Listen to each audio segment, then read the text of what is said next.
Om Jnana-timirandhasya Jnananjana-shalakaya Chakshurunmilitam Yena Tasmai Shri Gurave Namaha.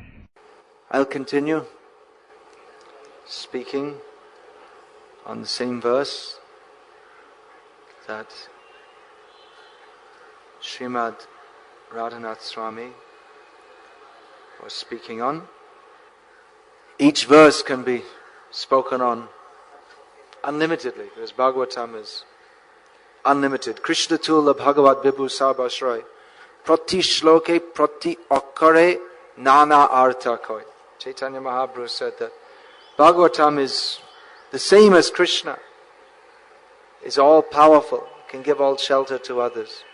In every verse, in every akshara, in every syllable, so many meanings are spoken. So we can continue speaking on this. Srila Bhaktisiddhanta Saraswati Thakur spoke 30 days, 2 hours each day on the first verse of Bhagavatam. It is the duty of the father to instruct the sons for their ultimate benefit. Generally of course nowadays the training is different, but generally the sons look up to the father for guidance. The natural tendency is there to take after his example, and what are the values of the father he generally tries to imbibe in the sons. Rishabdev is an ideal father. He's instructing his sons for their ultimate benefit. Now I'll ask a rhetorical question. It means I'm asking the question, but I know what the answer is. How many of you have been instructed by your fathers like this? None. And that you are getting instructed like this, they won't be very happy about that.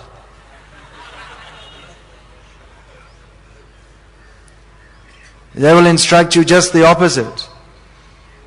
My dear sons, do not undergo divine austerities. Live like hogs and pigs. Of course, they won't say it directly. They won't say it directly because they think that we are very sophisticated. We are very advanced. We are far above the level of the Jopar Patiwale, or what to speak of the hogs. And maybe they're thinking that, yes, you see, people are living like hogs and pigs, like the Jopar Patiwale. They keep hogs, and so maybe, and they're living next to the drain, or usually the place with the stool field, that becomes, when there's no more space than the Jopapati is made there. So they may think those people are living like hogs and dogs, but we are very sophisticated. My son, I'm going to send him to study in America. So we are very sophisticated. But Rishabdev says that if the endeavor for self-realization is not there, then it is a very sophisticated kind of animal life. That's all. If we are simply interested in sense gratification, then we are like hogs and dogs who have no higher purpose in life. If we ask people, what is your purpose of life? To get money. To have, people should respect me. This is considered very important, that people should respect me. People work so hard to get degrees and then get jobs, and so that you can be respected. Just what for? Some mental sense gratification. The ability to show, the running on 4 wheels, one who runs on a Mercedes 4 wheels rather than Maruti 4 wheels, they think, I am a more sophisticated sense enjoyer than a Maruti sense enjoyer.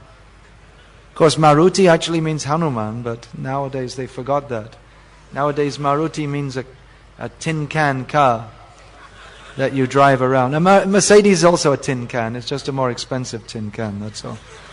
If ever there's an accident, you can see. It may look very nice, but it just squashes up like a tin can and you become a crushed sardine inside.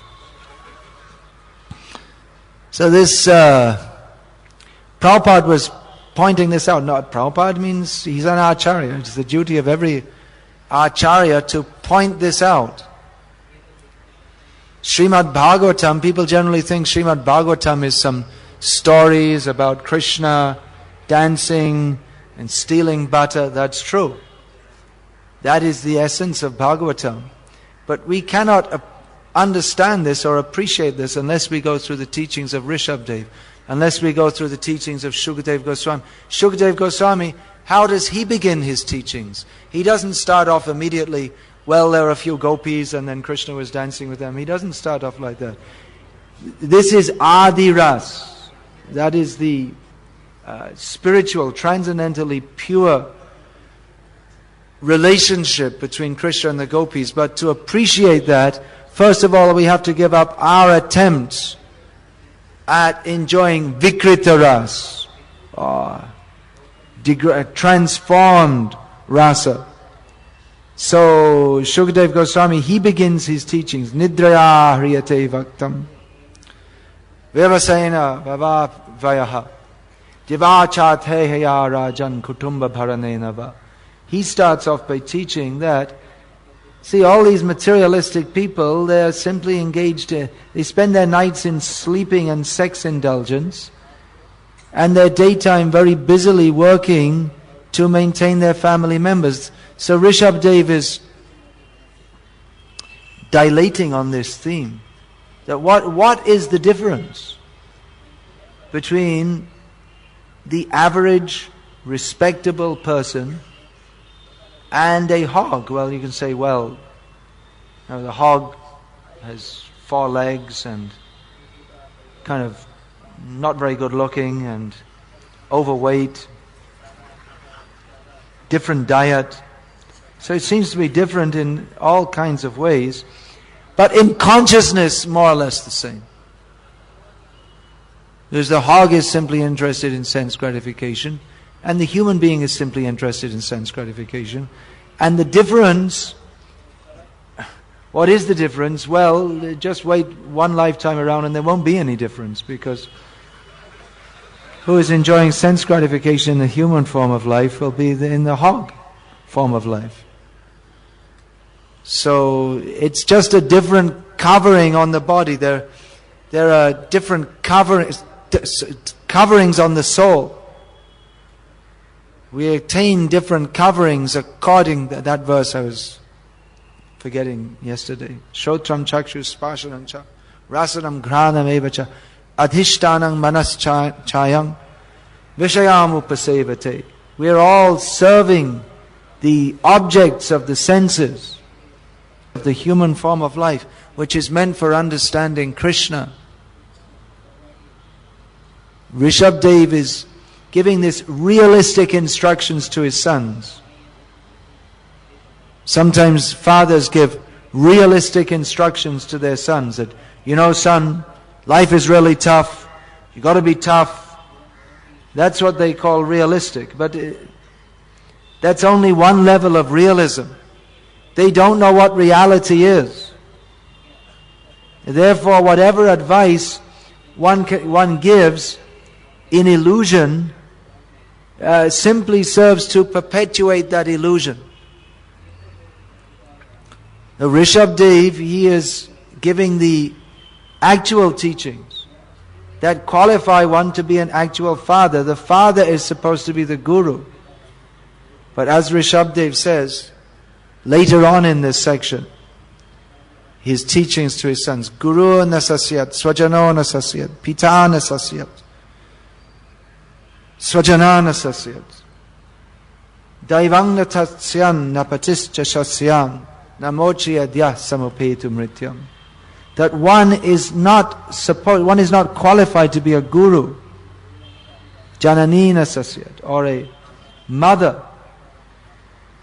One is not qualified to be a father or a relative or one who takes respect from others in any way, or a husband.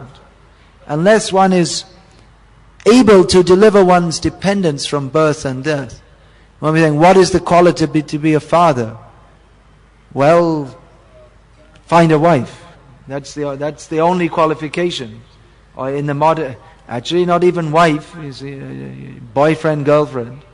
Find a female vessel. That's all. What is the qualification to be a mother? To have a female body. That's all. That's what they think in the modern age. Therefore they are cats and dogs.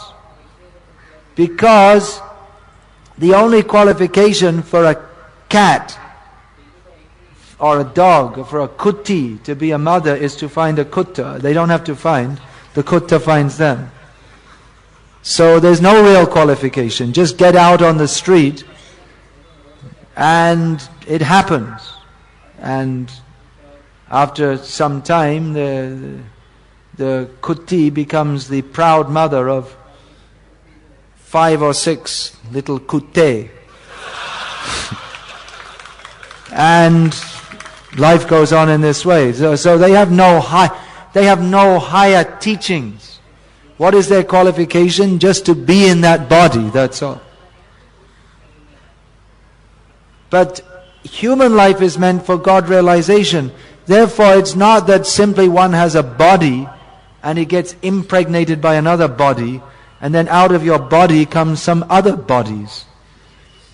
That is animal life. Human life means thoughtfulness. Atato Brahma Jignasa. The duty of a father is not simply to bring children into this world like in the manner of cats and dogs, but very thoughtful. In human life, one should not give birth to children as the great philosopher of the modern age, John Lennon, said. Maybe you've heard of John Lennon, maybe you haven't. If you haven't, you didn't lose anything. Anyway, he was considered a great philosopher of the hippie youth until someone decided to shoot him. And that was the end of his philosophizing. He also met Prabhupada and did some service, so his life wasn't completely useless. But he made the observation that most children nowadays are born over a bottle of whiskey on Saturday night. In other words, someone drinks a bottle of whiskey, and his girlfriend drinks a bottle of whiskey. Or if she's not very willing, he tricks her into drinking a bottle of whiskey. And 9 months later, baby is born. And the world population goes up by 1. So in this way, the population is increasing. But in Krishna consciousness, we recommend family planning. That doesn't mean making sure you put on a, what's that called, Nirod? What's it called? That, anyway, whatever it's called, I can't remember now. It doesn't mean putting on one of those things before you do it. Or it doesn't mean that the wife has to remember to take her pills. Family planning means how careful one should be in the matter of bringing children to this world. One should bring children into this world for the particular purpose of training them in Krishna consciousness. It's not just a byproduct of one's sense gratification, but rather the sexual act should not be indulged in primarily for sense gratification, but for planned procreation. That's why this in the modern age they have love marriage, but actually there should be planned marriage, and there are so many factors to be considered, including astrological, that's important. You have to see that whether the boy and girl are suitable for each other, if they're compatible, then they can live together relatively peacefully, relatively happily. And in that compatible situation, they can plan, again according to astrology, when they should unite for the purpose of bringing children into this world. It's a very different proposition to that of a bottle of whiskey on Saturday night. And the result is something very different also. The children born in lust, they become like the people of the modern age. Parents are complaining that, oh, our children, they're just wild, we can't control them. But you can't control your children because you didn't control yourself. How can we expect controlled children if we ourselves are simply self-indulgent and the children are a result of lust? Children born out of lust are going to be lusty. Children born out of concern for their future progress in spiritual life, they're going to be saintly. Karmana daivanetrena jantur dehopapatyaye. Everyone is born according to their karma under the direction of the demigods. So those who have attained saintly consciousness, they desire to enter the womb of parents, the womb of a mother, of a couple who are of saintly consciousness. But those who are simply lusty, then they get thrown into mudha janmani janmani. They get thrown into the wombs of lusty mudhas, rascals. Rascals are born from rascals, and saintly persons are born from saintly persons, generally. There may be some exceptions, but that is the general rule. So Rishabdev, he united with his wife. Of course, Rishabdev is the personality of Godhead. But he has come taking the position of an acharya to teach us how to live, first of all, as human beings. We are talking about Krishna consciousness. Krishna consciousness is a very high proposition. Most people in the modern age are not even on the level of human beings. Means that they have 2 legs and 4 wheels, but the consciousness of animals, because they're only interested in sense gratification. So parents are not teaching this. They are propagating a parampara of sense gratification. They are they very much want that their children will do well. I want my children to succeed. But their concept of success is how to become an animal, sophisticated animal. Practically the parents they put so much effort into making us into animals. They think that they are doing good for us. But because they are apashyatam atmatatvam griheshu grihamedhinam. Shukdev Goswami, again at the beginning of his teachings, said that people, they do not see what is knowledge of the soul, and therefore they are living just like in their family life, just like animals tied to a post. They think that we are very sophisticated, but they are tied by the ropes, maitunagara, the ropes of lusty desire, of sexual attraction. This Rishabdev, it's not that he just said this one verse, and that's all. He elaborates on this theme. What is the nature of material existence? Rishabdev also says, Pungsastriya mitani bhavametam tayaraho hridya grantimahuhu. Ato griha kshetra sutabda vitayar janasya mohoyam ahammameti.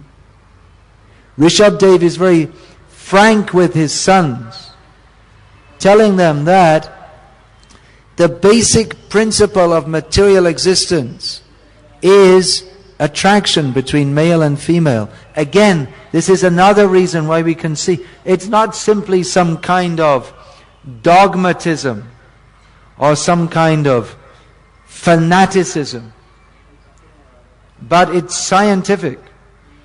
We can scientifically understand. Scientific means that which can be upheld by analysis. So in this sense, it's scientific. That yes, people are animals just like hogs and dogs. In this way also their consciousness is the same, because the basic principle of material life is the attraction between male and female. And it's the same in every species of life.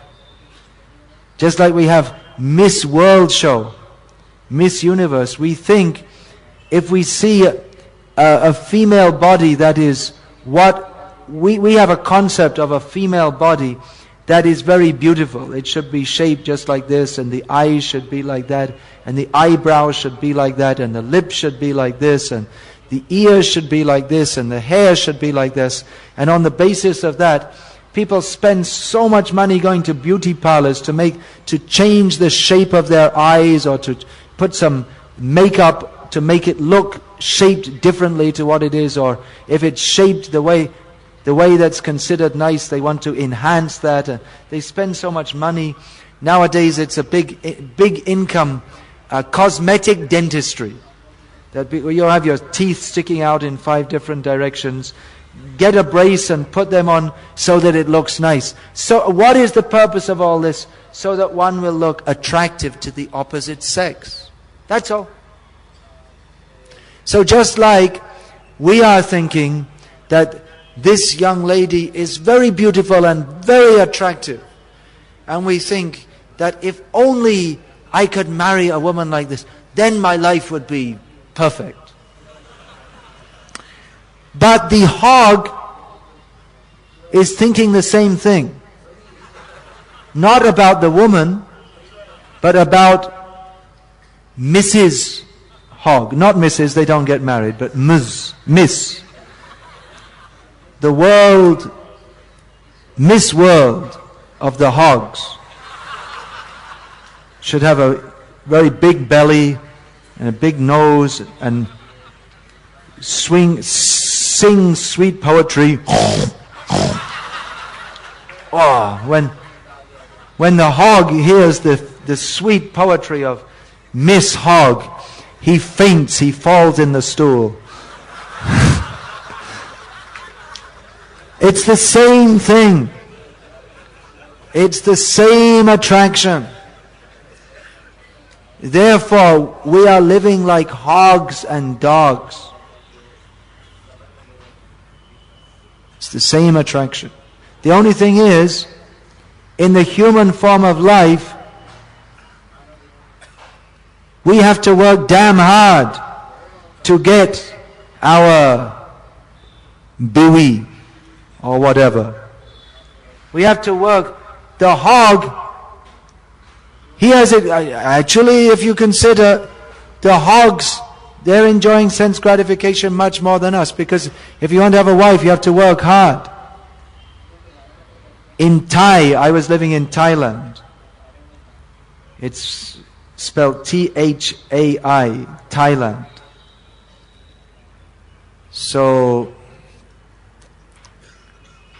I was on a plane going from Thailand once, and one British man was making a joke. They should call it Thailand. It's spelled like that. And mostly most of the tourist business there is sex business. People think, well, I had sex at home, but I heard it's pretty good over in Thailand. Let's go and check it out. It's prostitution business. Even we're printing books in the printer we're printing books, they were printing restaurant bills. We saw that they had on the bill, the itemized bill, it said food, drink, room, girl. It's right on the bill. So, I was in Thailand, and in Thailand they have a saying, this Thai wisdom. Mi nun, mi pu ying, which means, if you have money, you have a girl. No money, no girl. If you have money, then you can get a wife. Or you can go to a prostitute. Whatever. If you don't have money, they're not interested. Some ways women are more intelligent than men.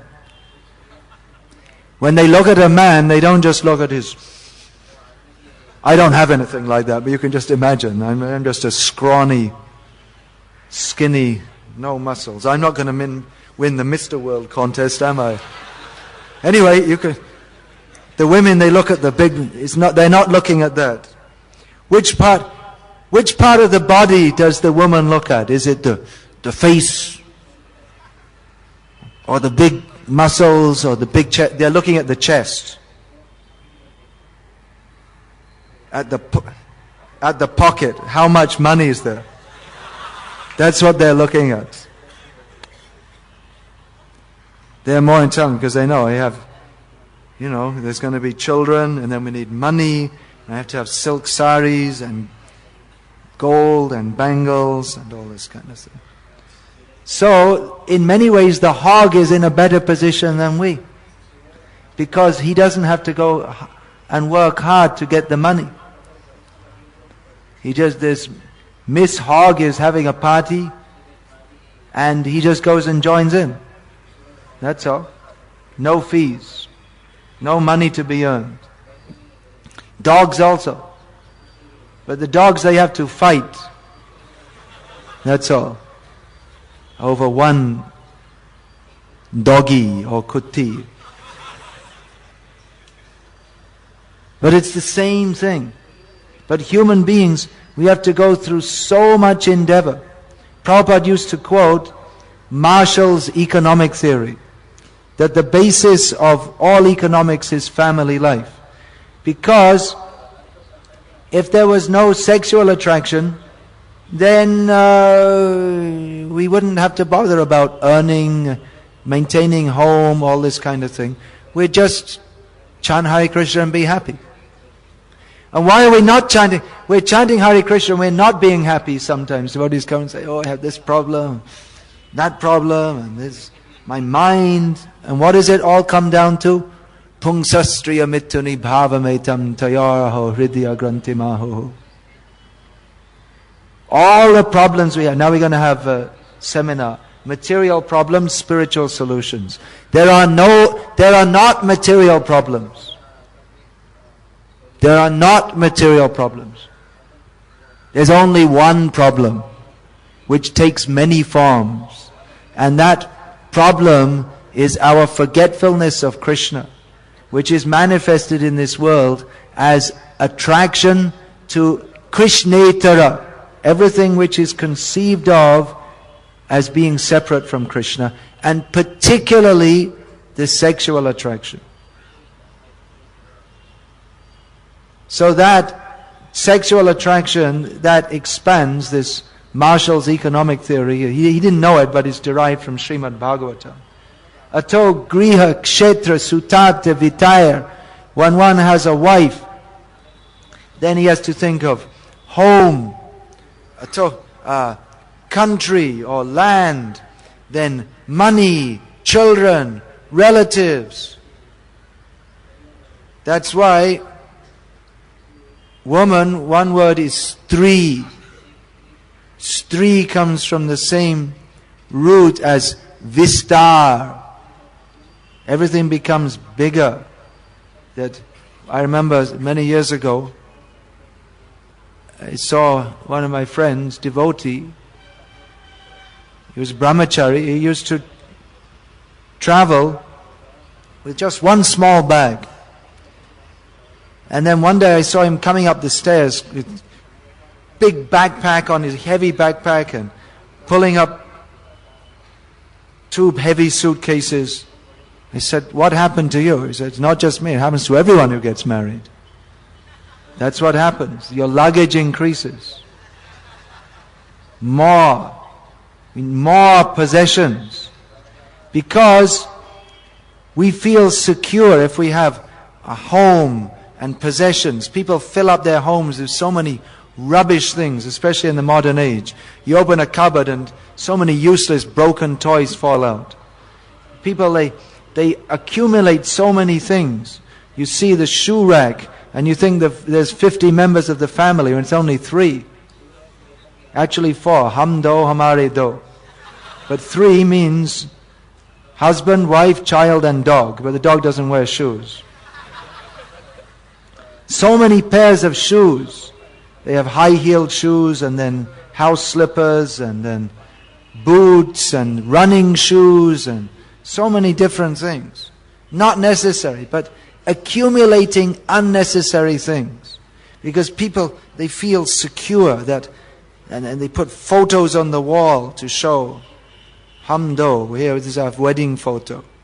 We surround ourselves by objects and we make our reality. We consider, this is my reality. We identify ourselves. My identity, what is my identity? This is my husband, this is my wife, these are my parents, these are my children. This is my job, I work in such and such a company. We identify ourselves in this way. Instead of identifying ourselves as Krishna Das, we gain our identity, or we gain a sense of identity. Who are we? We don't know. So we identify ourselves as, I work for Wipro, and I live in this building, and this is my wife, and these are my children, and this is my dog, and this is me. But it's no more advanced than animal consciousness. We should understand this. We cannot chant Hare Krishna unless we understand this. We may think again that, well, what's the qualification to chant Hare Krishna? You just need 2 lips and a tongue. That's all. But we cannot actually chant Hare Krishna unless we understand that I am a servant of Krishna. We can make the sound Hare Krishna. But unless we're actually calling out to Krishna, please engage me in your service, and then that's not actually chanting Hare Krishna. We may be calling out Dhanam Janam Sundarim Kavitam Jagadisha Kamaye. Hey Jagadish, I want Dhan Jan Sundari and everything else in this world. But that's not chanting Hare Krishna. At least Krishna, he can recognize that we are desiring material objects for our own sense gratification. We cannot actually chant Hare Krishna unless we are convinced that I belong to Krishna. You can wear a t-shirt that says, I belong to Krishna.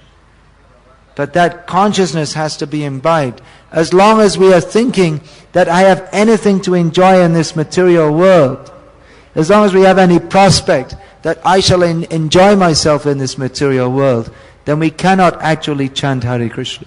We can begin. That is called sadhana bhakti. When we begin, we can begin to chant. But actual chanting takes place when we have no other shelter than Krishna.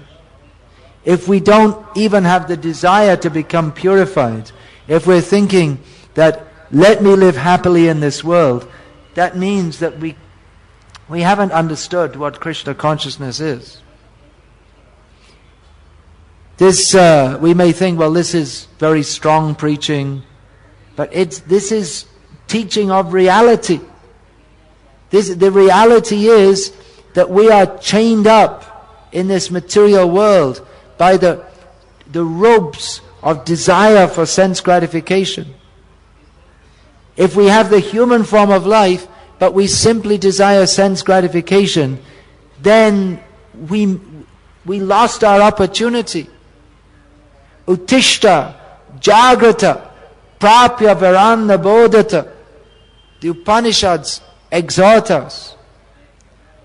Wake up, get up, wake up. And we say, well, I'm awake. You're not awake. We're zombies. We are walking.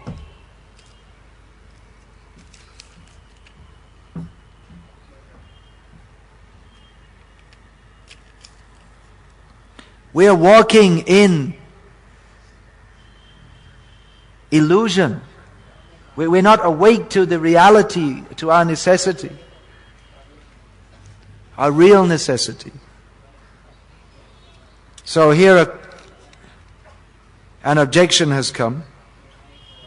More than 50% of the people in India are under the poverty line. They have to work long hours to maintain themselves. So, yes, Prabhupada said, modern leaders will force you to work like hogs and dogs and asses. We say people are working like asses. It's an insult. If we say you're just like an ass, it's an insult to the ass. Because the asses don't work so hard. The asses don't work so hard. 16 hours a day, 18 hours a day. Well, you're not below the poverty line, so you take it seriously. All of you here, you're not below the poverty line. If you are below the poverty line, what is that poverty line? I see all the Chopapati, they have beauty parlors, isn't it? You go in you go in the Chopapati, they all have TVs and there's video shops. They have enough money. They're not living hand to mouth. People are living hand to mouth. There are people like that. That's less fortunate. They can also chant Hare Krishna. But we're talking to you now. You're in a situation whereby you don't have to work like the proverbial hogs and asses. So why don't you take it seriously? Then you can go to those who are below the poverty line and give them prasadam and ask them to chant Hare Krishna. The real problem is not lack of food. There's enough food in the world to feed everyone. The real problem is lack of Krishna consciousness. So this modern life, we have to work so hard. Actually, we don't have to. To maintain the body and soul together, we don't have to work so hard. But we have so many artificial necessities. To become a sophisticated hog, we require a big TV. We require to have a fancy apartment. Modern necessities, the non-necessities. So in this way, the illusion is increasing. That I have to have a mixie, I have to have a car to drive to work. We have so many machines so that we don't have to work hard physically, but then we spend money to go to the gymnasium also. Or we buy an exercise machine.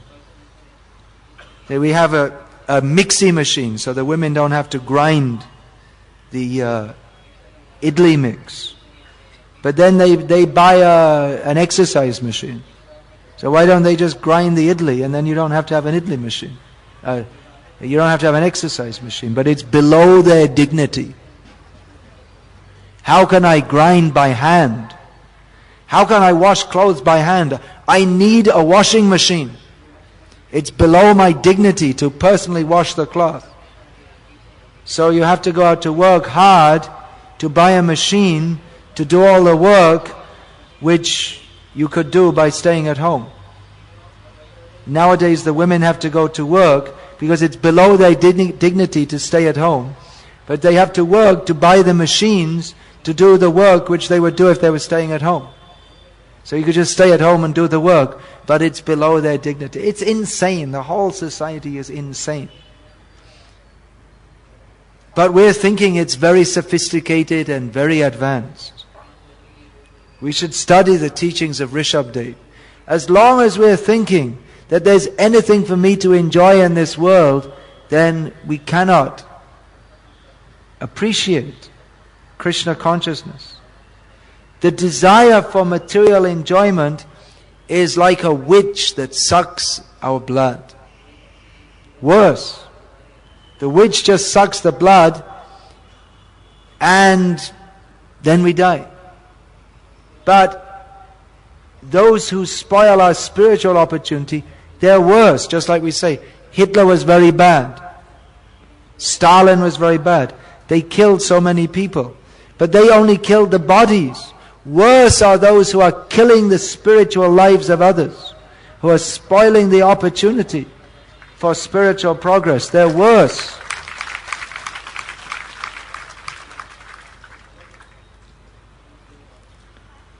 And we should understand this and take it seriously. We're not taking it seriously. That verse I was going to say. Bhukti mukti spriha yavat pisachi yena vartate tavat bhakti sukhasyatra katam abhyudayo bhaved. As long as we are thinking, as long as we have the desires to enjoy anything in this material world, or if we're thinking, I will get moksha. So many people, I'm on this questions and answers post, and so many come to me and asking, oh, we're doing bhakti for moksha. No, that's another pishachi. The idea, I will get moksha and not serve Krishna. These desires, as long as we have these desires, then there's, what is the possibility of our experiencing the Atma Sukh, the real happiness of the soul? There's no question. We cannot experience Krishna consciousness as long as we are attracted to material enjoyment. So we should hear this regularly. We should regularly hear how material life, as Chaitanya Mahaprabhu said, material life is as attractive as a hole into which people pass stool. Nowadays we have sophisticated holes into which people pass stool. Flushing toilets. But traditionally there was just a pit and everyone went and passed stool there, and it stank so bad so that you don't have to ask anyone where the toilet is. Just follow your nose. If you come within 200 meters of it, you know, I'm getting close to the hole in which people pass stool. And in the rainy season, when there's rain and then it becomes all liquefied, and then when there's a few days of heat, you don't know because you've never been in the villages. You're all sophisticated city folk, but I know about these things. I used to travel in the villages. So then you get the nice liquid stool, and then it becomes heated up and fermented, and so many flies, and the hogs are standing around looking inside, hoping and wishing. So it's horrible. That Chaitanya Mahaprabhu has compared to material life. Our nice apartment with nice furnishing and nice pretty young wife. Chaitanya Mahaprabhu compared it to a hole into which people pass stool. There's as much happiness there. The happiness we're enjoying is the same as the happiness of the hog. Same happiness. First time or second time I came to Vrindavan. It's one of those things you don't forget. What was it? Darshan of Madan Mohan? Or was it Darshan of Krishna Balaram? I remember that also, but there's something else I remember very well. On going on Parikrama, Vrindavan Parikrama, early in the morning, just as the sun was rising, and one young boy came out on the balcony of the first floor of his house and gave me darshan of his backside, and seems he came there every day because there was a hog waiting for his early morning rations, and the hog was, You could see he was very eager. He knew now is the time. Hot, fresh breakfast. And it came down right on his face. And his tail was just in ecstasy, enjoying.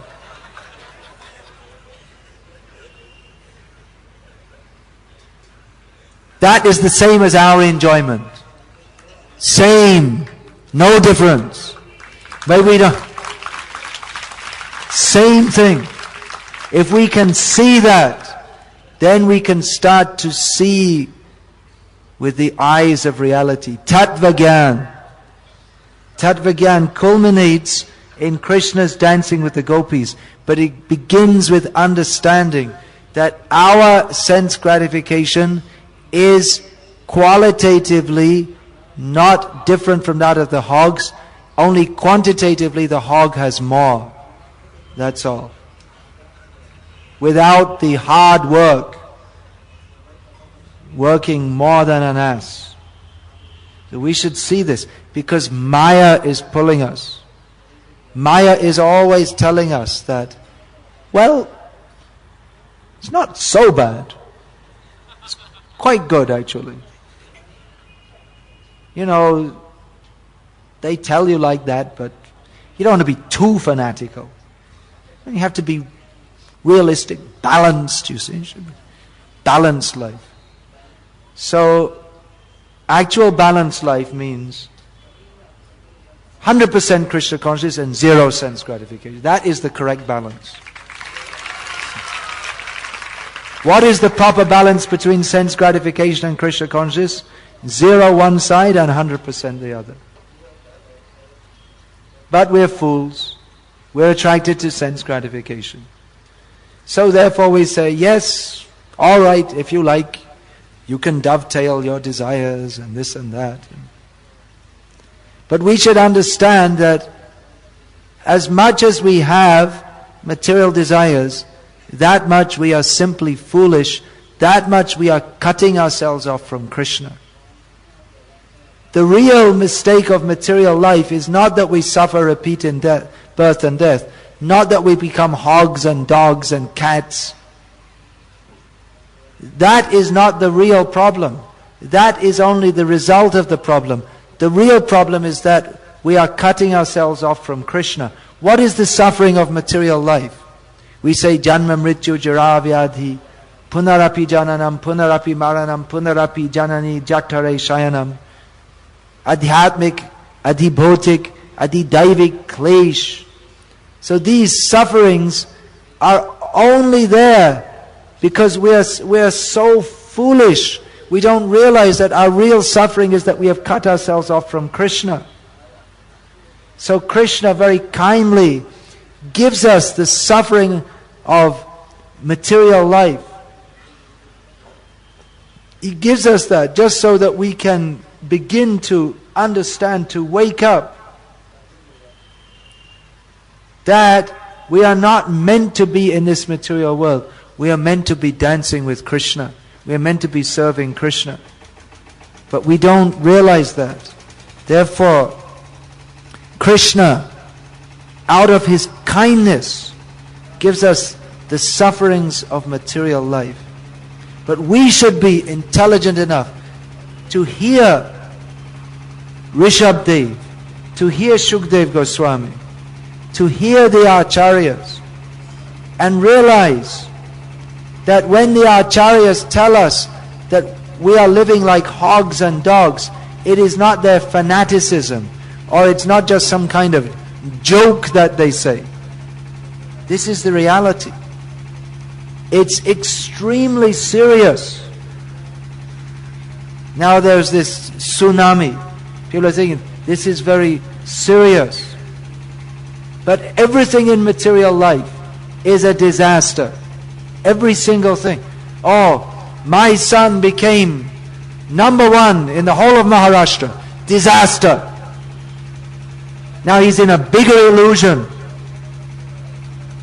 thinking, I am successful. That means he has become more successful in forgetting Krishna. Bigger disaster. And the parents are proud. So the parents should be if they're actually fit to be parents, following in the footsteps of Rishabdev, then they should be very happy that my sons have taken up Krishna consciousness with full seriousness. But instead they're thinking, this is a disaster. He will not be able to enjoy life. They're in such illusion. So we should become free from this illusion by regularly hearing this. What happens is, we think, oh yeah, that's true. I should stop being a pig. Then we go out and immediately Maya catches us. Immediately. So we should remain always in the association of devotees who are very serious about practicing Krishna consciousness, who are very determined not to become hogs and dogs and cats and chickens and mice, but who are very determined to serve Krishna, who are very determined not to spoil their human life. We have to come together with devotees who are very serious to practice Krishna consciousness. We can help each other.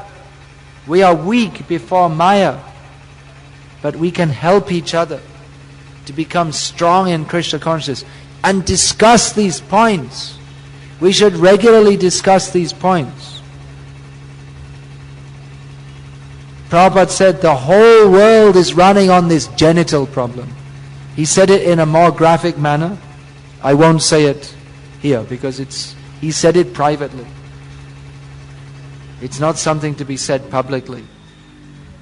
But the whole world is, the whole world, so-called human beings, hogs, dogs, cats, simply interested in the gratification of the senses, especially the genitals. The whole of material existence runs around this. We see, if you go to New York, there are so many big buildings, -2, but still there are many big buildings. So many big buildings, and above the ground and below the ground there's subway, and on the surface there's traffic jams with big fancy cars. So much sophisticated arrangement. For what? For doing the same thing that the hogs and dogs are doing without any such sophisticated arrangement. The whole world is simply running for the gratification of the genitals, that's all. All this prestige, we want to get a good degree so people will respect. What is this respect? Just another form of sex desire, that's all. So this Rishabdev has analyzed. Today we only spoke about 2-3 of the verses that he's spoken. You should read all of this. Read all the Bhagavatam. Don't think that Bhagavad-gita only means Krishna dancing with the gopis. That is the essence. But we can never appreciate Krishna's dancing with the gopis as long as we are thinking, I should also dance with some nice young women for my own sense gratification. We should hear this regularly. Become free of the desire to enjoy anything in this material world, and put 100% of our efforts into gratifying Krishna's senses. If we try to gratify our senses, we simply become like hogs and dogs, because the only true enjoyer of the senses is Krishna. Krishna is the only person who does not become degraded by sense gratification. Rather, by serving Krishna's sense gratification, we become purified of the desire to attempt to enjoy our own sense gratification. Krishna is the only enjoyer. Serving Him means to become purified, but we cannot serve Him and serve our own sensual desires. The two endeavors are contradictory to each other. So, to actually serve, to actually become a servant of Krishna, we have to become free from all desires to imitate Krishna by attempting to enjoy the senses. Hare Krishna. Time's up. All glories to Srila Prabhupada. All glories to Lord Vrishabhdev. Please study this Gita, Srimad Bhagavatam very seriously. Distribute this knowledge to others. Help save others from this pig life, dog life, in the name of modern advancement, by distributing Prabhupada's books and the knowledge therein. Hare Krishna. Srimad Bhagavatam ki jai, Srila Prabhupada ki jai, Rishabhdev Bhagavan ki jai. Hare Krishna.